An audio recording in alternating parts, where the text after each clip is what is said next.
วัสดีค่ะวันนี้เรามาทำ EP ที่26นะคะที่วัดถ้ำเขาแดงนะคะเป็นที่ที่มีประชาชนมากราบไหว้บูชากันเยอะนะคะเทวดาเขาแดงนะคะก็2ช่องของเราเหมือนเดิมนะคะช่องครอบครัวกุ้งผ้าม่านช่องเสรีภูเบศรนะคะเราจะมีเพลงอะไรมาให้รับฟังและรับชมก็เชิญฟังได้เลยค่ะ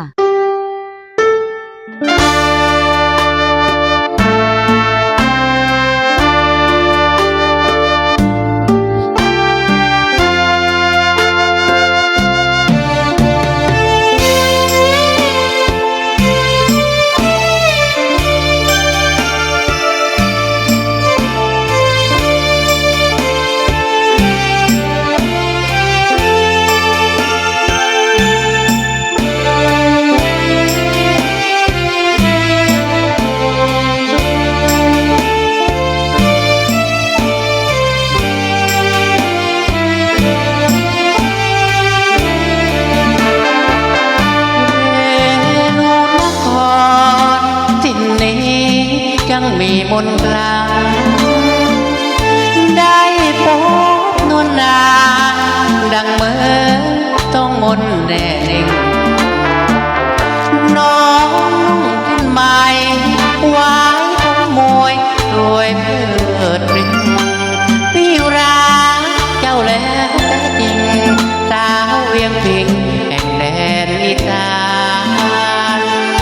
เราเคยสัมพันธ์รอดรักเมื่อกลางหน้าหนาวคืนฟ้าตะการเหน็บหนาวน้ำกาเรือนรอดได้เพียงน้องถึงต้องหนาวตายไม่หวาดหวั่นรุ่งเช้าต้องรักใกล้กันจุดวันวานก่อนลา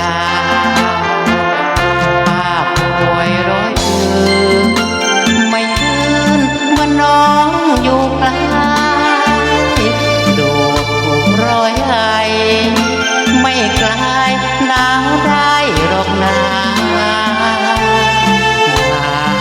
น้องพี่ท้องหนาวหนักราคอยนับวันเวลาอยากกลับมาอกใครรัก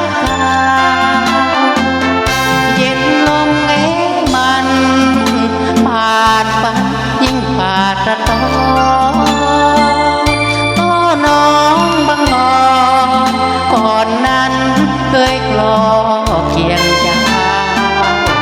ลำเที่ยวชมงาน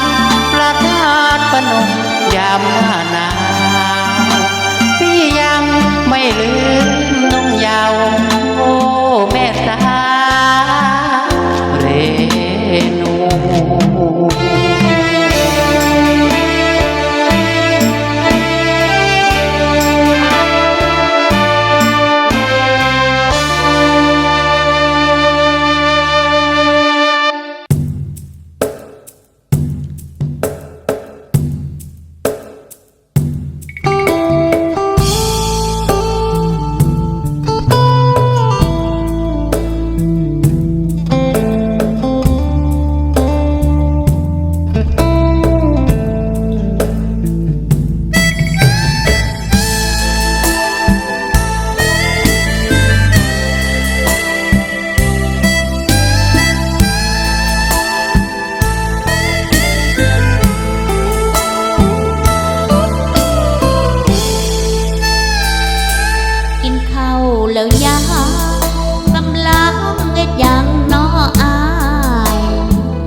ลัง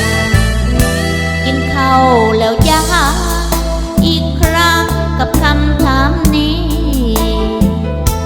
เป็นห่วงอีหลี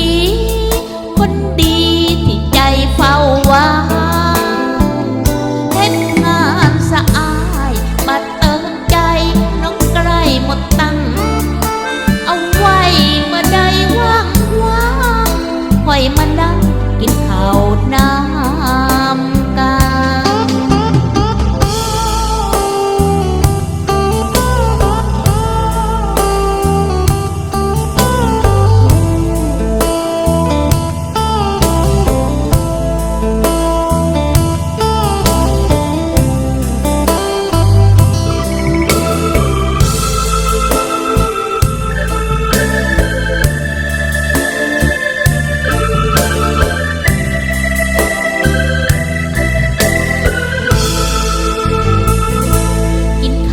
แล้วยังอีกครั้งกับคำถามนี้ เป็นห่วงอีหลี คนดีที่ใจเฝ้าหวังเฮ็ดงานสะอายบัดเติมใจน้องใกล้หมดตาเอาไว้เมื่อใดว่าง